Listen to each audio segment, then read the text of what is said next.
नींद खुलने के बाद आपकी बॉडी जाम हो जाती है। मतलब आप सो भी नहीं पा रहे हैं और वो जाग भी नहीं पा रहे हैं, आप खुद कंफ्यूज हो जाते हैं कि लोग ऐसे भी हैं जिनको कुछ काला साया दिखेगा या आसपास कुछ आवाजें आएंगी या हेलुसिनेशंस आएंगी उनके खुद के ही बेडरूम में। REM स्लीप ही हमारा वो फैक्टर है जिसकी वजह से हमें सपने आते हैं। आजकल की यूथ में बढ़ती हुई depression, stress, anxiety, peer pressure भी स्लीप पैरालिसिस का एक बहुत बड़ा कारण है।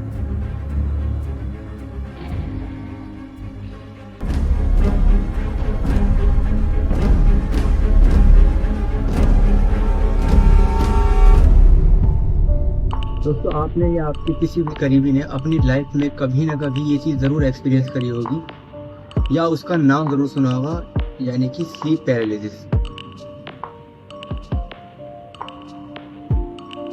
दोस्तों, मैं फुदैल खान आपका स्वागत करता हूं हमारी आज की इस वीडियो में। स्लीप पैरालिसिस होता क्या है? अक्सर आपने कभी ना कभी ये चीज़ ज़रूर नोटिस करी होगी कि रात में कभी नींद खुलने के बाद आपकी बॉडी जाम हो जाती है। मतलब आप सो भी नहीं पा रहे हैं और वो जाग भी नहीं पा रहे हैं, आप खुद कंफ्यूज हो जाते हैं कि मैं इस वक्त सो रहा हूँ या कोई सपना देख रहा हूँ या कोई जाग रहा हूँ। हकीकत इसलिए होती है, वो आपको लगता है कि जब मैं सोया था तब तो मैं इसी बेडरूम में सोया था, इसी बेड पे सोया था। फिर आपका माइंड ये कहता है कि हो सकता है ये सपना हो, क्योंकि हेलुसिनेशंस भी आ जाते हैं उसके अंदर। उसको बोलते हैं स्लीप पैरालिसिस। मतलब हमारी बॉडी में एक नींद के दौरान ऐसी कैफियत कि उठने के बाद हमारी बॉडी का जाम हो जाना मगर हमारी आइज और माइंड का अवेक रहना। अब कुछ लोगों को बस इतना ही एक्सपीरियंस होता है कि उनकी बॉडी जो होती है वो जाम हो जाती है, मगर कुछ लोग ऐसे भी हैं जिनको कुछ काला साया दिखेगा या आसपास कुछ आवाजें आएंगी या हेलुसिनेशंस आएंगी उनके खुद के ही बेडरूम में। इसी को स्लीप पैरालिसिस कहा जाता है।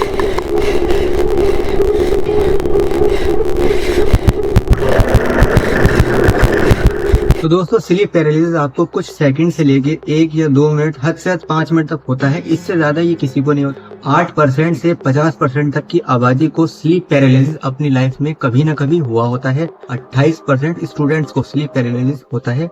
32% जो साइकेट्रिस्ट जो पेशेंट होते हैं, यानी कि जिनको कोई ना कोई मेंटल डिसऑर्डर होता है, उनको स्लीप पैरालिसिस होता रहता है। और 34% ऐसे साइकेट्रिक पेशेंट्स को ऐसा होता है जिनको कोई बड़ा डिसऑर्डर होता है, जैसे कि बाइपोलर डिसऑर्डर हो गया, शिज़ोफ्रेनिया हो गया। तो ये आमतौर पर देखा गया है कि ऐसे पेशेंट्स में ज्यादा होता है। इस 30s के टाइम पे, यानी कि इंसान की उम्र में जो 30s का जो वक्त आता है उसमें स्लीप पैरालिसिस अपने पीक पर होता है। सबसे ज्यादा अगर कोई इंसान स्लीप पैरालिसिस फेस करता है तो वो अपने 30s में देखता है। इसके अलावा रिपोर्ट्स में ये भी देखा गया है कि अफ्रीकन्स और एशियंस को अमेरिकन्स और यूरोपियंस से 40% ज्यादा स्लीप पैरालिसिस होता है आमतौर पर। दोस्तों, आपने सोचा होगा कि ये स्लीप पैरालिसिस होता कैसे। अब तक तो आपने इसकी डेफिनेशन सुनी कि ये होता क्या है। अब मैं आपको बताता हूँ कि ये होता कैसे है। इसके अलावा कुछ कल्चर्स और रिलीजन स्लीप पैरालिसिस के ऊपर अपनी अपनी अलग अलग मान्यताएं बनाते हैं। जैसे इटली में पेंडाफे नाम की एक चुड़ैल लोगों के सीने पे आके बैठ जाती है और एक जायंट बिल्ली उनका रूप ले लेती है नींद में। इसके अलावा टर्की में काराबसान नाम का एक जिन होता है जो कि लोगों को नींद के वक्त पॉजेस करता है।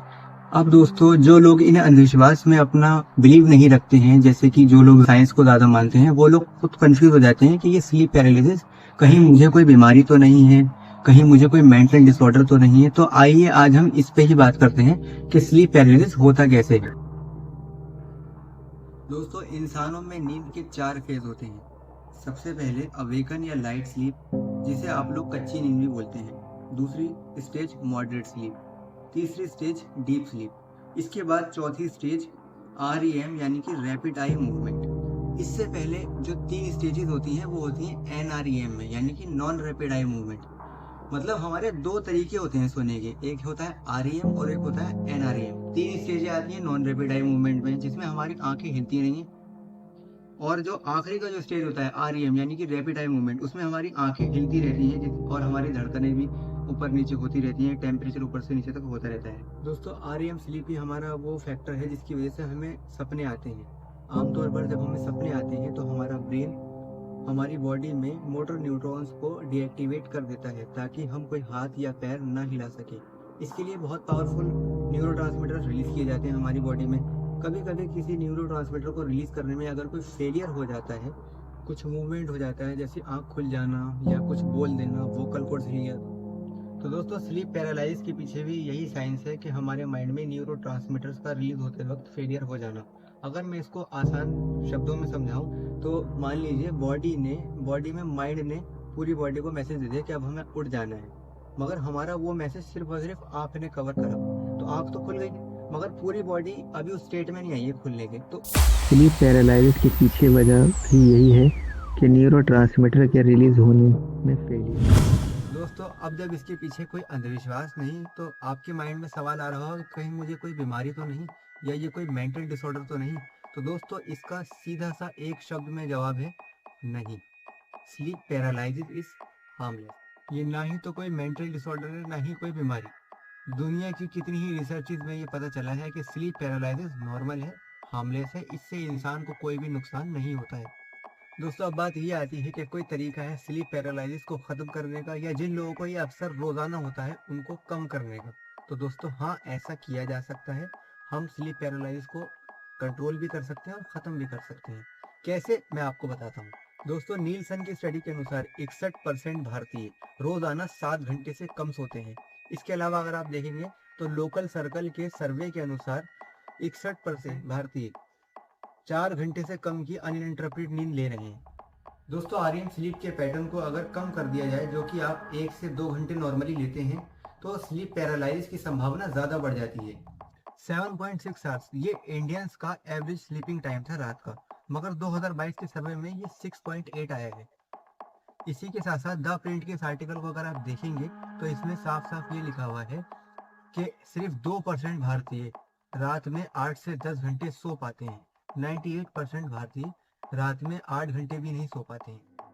तो दोस्तों आप लोगों को आपकी खुद की नींद की वैल्यू नहीं पता।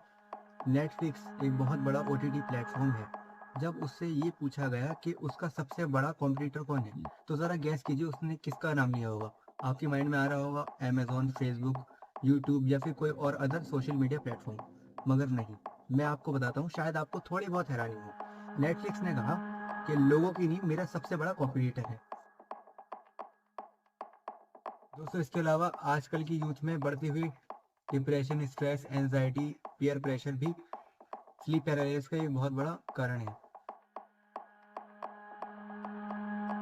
दोस्तों इसके अलावा अल्कोहल, स्मोकिंग, कार्बोनेटेड ड्रिंक्स या जो कैफीन जिसमें ज़्यादा होती है ड्रिंक्स में, अगर हम उसका ज़्यादा जो सेवन कर रहे हैं तो ये भी एक फैक्टर मिला है स्लीप पैरालिसिस के बढ़ते आंकड़ों में।